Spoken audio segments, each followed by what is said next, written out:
Kami tim di Polda Jabar pada hari ini tanggal 5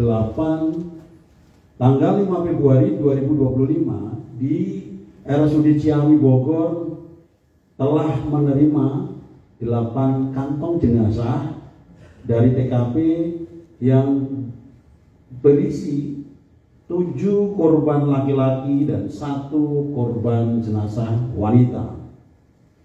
Dari korban tersebut bersama tim kami lakukan identifikasi, telah teridentifikasi jenazah sebanyak 6 korban.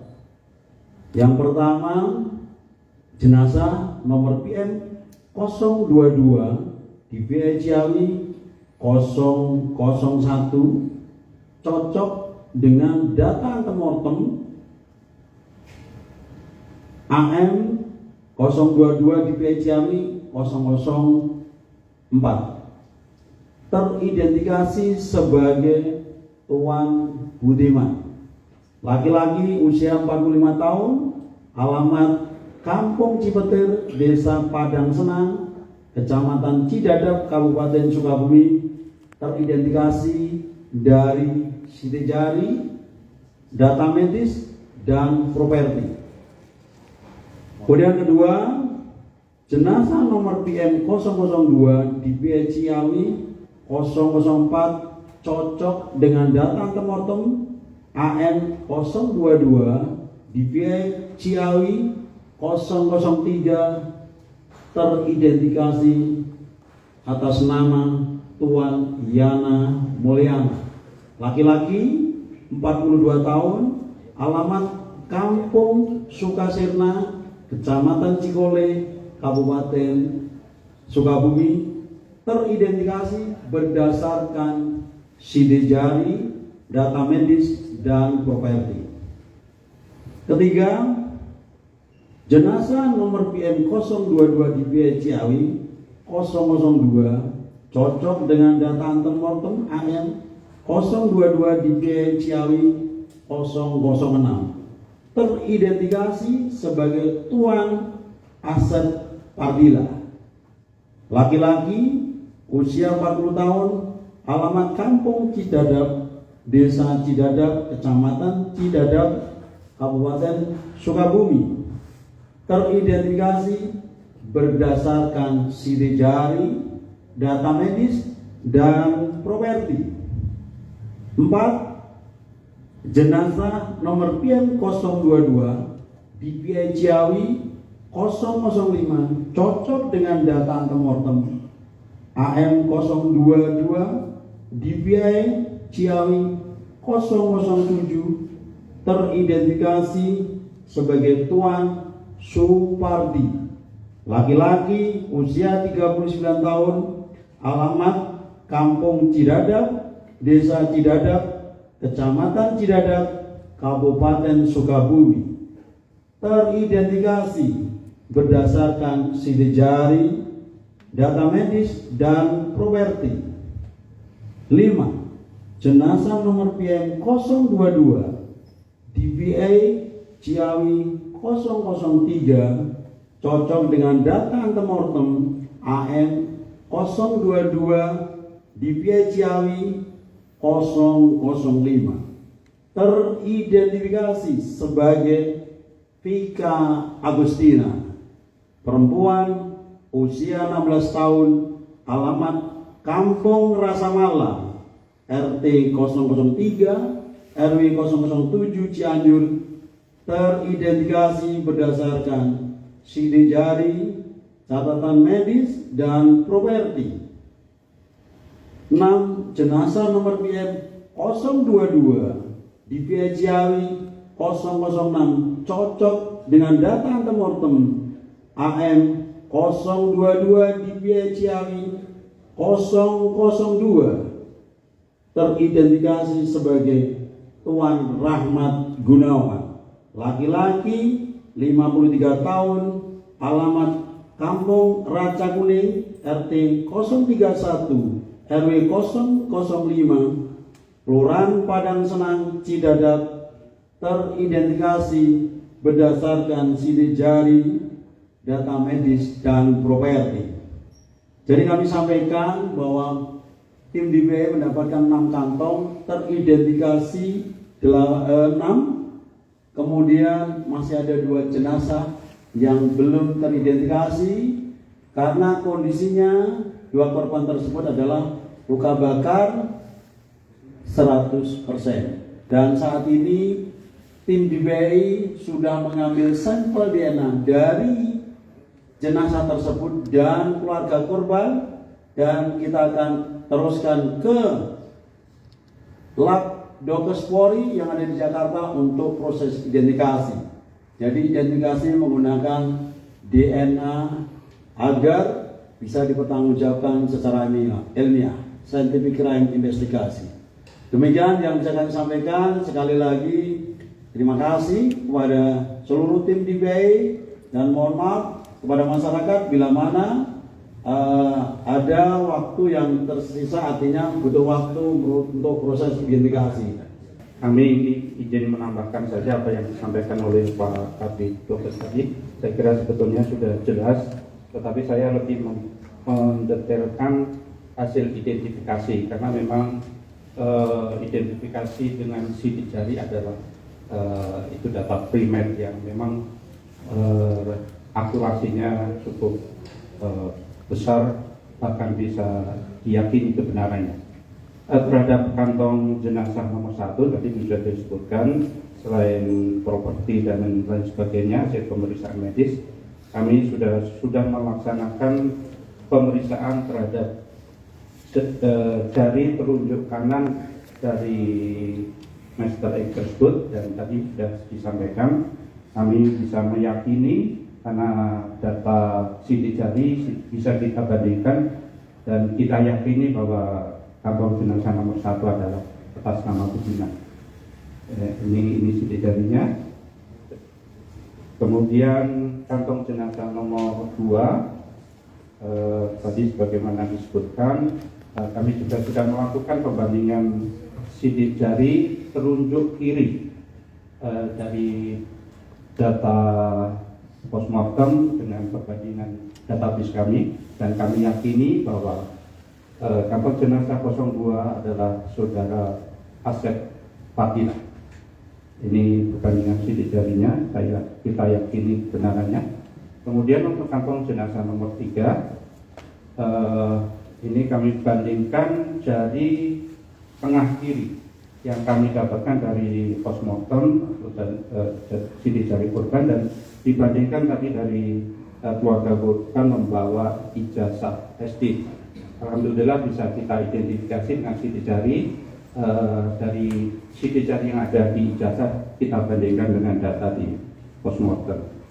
Kemudian untuk kantong nomor 4, kantong jenazah nomor 4, ini tadi sebagaimana disampaikan juga kita lakukan pemeriksaan dengan jari tengah kanan, baik dari postmortem dengan database kami, dan kami yakini bahwa yang bersangkutan adalah atas nama Yana Mulyana. Ini saya kira data sidik jarinya. Kemudian yang kelima, kami juga sudah melakukan perbandingan jempol kiri dari data postmortem jenazah 05, dan kami yakini bahwa dengan perbandingan sidik jari kami meyakini bahwa yang bersangkutan adalah saudara Supardi. Ini perbandingan sidik jarinya. Kemudian yang terakhir, kantong jenazah nomor 6, kami melakukan perbandingan jari tengah kanan, dan kami sudah melakukan perbandingan dan kami yakini bahwa jenazah dengan kantong 06 adalah saudara Rahmat Gunawan. Untuk identifikasi jenazah mungkin sudah jelas disampaikan oleh bapak-bapak dari kepolisian. Kami hanya ingin mengupdate korban hidup yang saat ini sedang dirawat di RSUD Ciawi.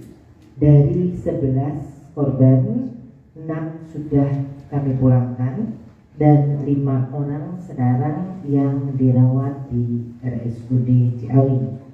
2 orang dirawat di ruangan Arek atas nama Bapak Tuan Wahyudin dan anak Ryuji Aditama, dan 3 orang saat ini dirawat di ruangan Bougainville atas nama Bapak Sukanta, Bapak Dani Nur Syamsu, dan Bapak Bendi Wijaya. Kelimanya dengan kondisi stabil, 3 orang dengan diagnosis cedera kepala sedang dan 2 orang dengan cedera kepala ringan. Terkait dengan 2 jenazah yang belum teridentifikasi itu, mungkin berapa lama Pak waktu yang dibutuhkan untuk mengidentifikasinya, dan juga untuk yang supir truknya begitu Pak, untuk kondisinya sekarang apakah sudah bisa dimintai keterangan atau belum? Gitu. Terima kasih.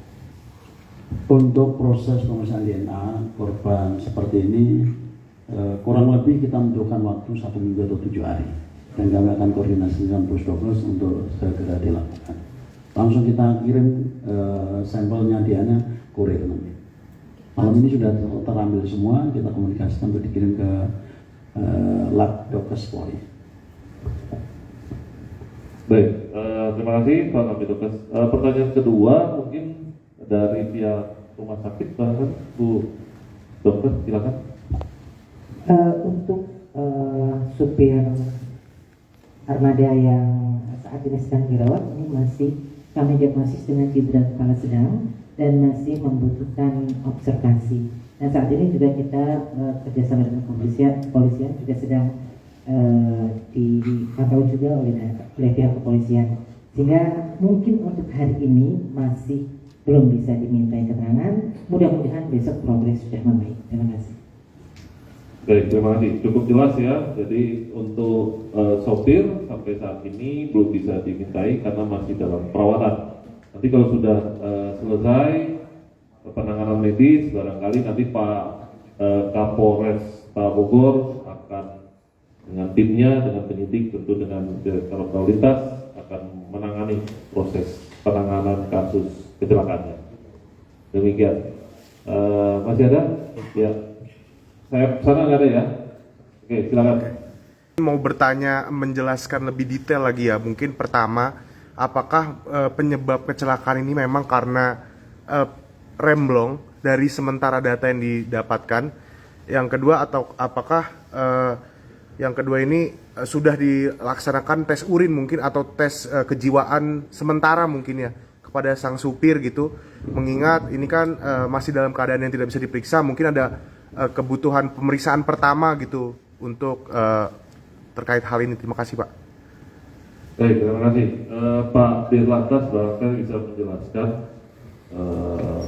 apakah sudah bisa disimpulkan ya. Betul. Terkait penyebab kecelakaan, begitu. Apakah memang benar karena kegagalan fungsi rem atau faktor lain, faktor manusia atau faktor-faktor lain. Nah, kalau tadi terkait pertanyaan kedua, barangkali tes urin itu sebagaimana yang sudah dijelaskan Bu Dokter, ya, Kepala Rumah Sakit tadi, bahwa yang bersangkutan masih dalam penanganan medis. Jadi kalau nanti penanganan medis sudah tidak diperlukan, tentu Pak Dirlantas, Pak Kapolresta Bogor Kota akan langsung melakukan upaya-upaya termasuk pemeriksaan urin. Begitu. Silakan Pak Dirlantas menjawab terkait dengan kegagalan fungsi rem atau seperti apa. Baik, terima kasih Bapak Kabid Humas. Langsung saja terkait dengan penyebab utama daripada kecelakaan lalu lintas yang terjadi tadi malam di Gate Tol 2 Ciawi. Jadi perlu rekan-rekan ketahui bersama, kita sudah melaksanakan kegiatan olah TKP, baik mulai dari tadi malam, kemudian dilanjutkan lagi mulai tadi pagi sampai dengan siang, olah TKP yang menggunakan TAA. Kemudian kita sudah melaksanakan identifikasi kepada data identifikasi daripada kendaraan bermotor yang terlibat kecelakaan.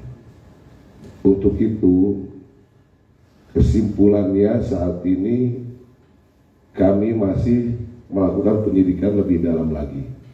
Yang pasti di lokasi kejadian kami tidak menemukan jejak bekas rem. Jadi terkait dengan pertanyaan tadi, apakah adanya kegagalan fungsi rem, itu kami perlu pendalaman lagi, pengecekan kepada kendaraan truk Hino tersebut. Jadi kita harus melakukan pengecekan menggunakan tenaga ahli terhadap fungsi remnya. Apakah sebelum, sesaat, dan saat terjadinya benturan, apakah fungsi remnya berfungsi atau tidak? Nah, ini masih kita dalami kembali. Karena yang pasti dan jelas di TKP kita tidak menemukan jejak pengereman. Semoga besok kita sudah bisa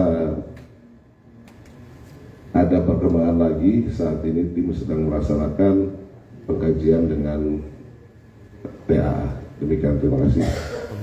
Baik, terima kasih Pak Direktur Lalu Lintas. Jadi jawabannya sudah jelas ya, masih dilakukan pengkajian tentunya, dilakukan analisa. Nanti akan disampaikan untuk perkembangan lebih lanjut.